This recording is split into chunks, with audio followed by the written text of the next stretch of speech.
നീയോ നിന്റെ നിയമരക്തം ഹേതുവായി ഞാൻ നിന്റെ ബന്ധന്മാരെ വെള്ളമില്ലാത്ത കുഴിയിൽ നിന്നും ഉണ്ടാക്കും.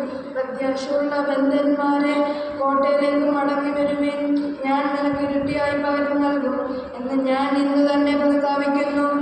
ഞാൻ എനിക്ക് യഹൂദയായി വില്ലായി കുലച്ചും എഫ്രൈമിനെ നിറച്ചുമിരിക്കുന്നു.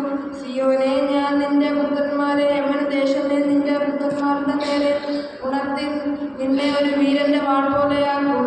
യഹോവ അവർക്ക് മീതെ പ്രത്യാശനാകും, അവന്റെ അസ്ത്രം മിന്നൽ പോലെ പുറപ്പെടും. യഹോവയായ കർത്താവ് കാഹളമൂതി തെക്കൻ ചുഴലിക്കാറ്റുകളിൽ വരും. സൈന്യങ്ങളുടെ യഹോവ അവരെ പരിച കൊണ്ട് മറയ്ക്കും.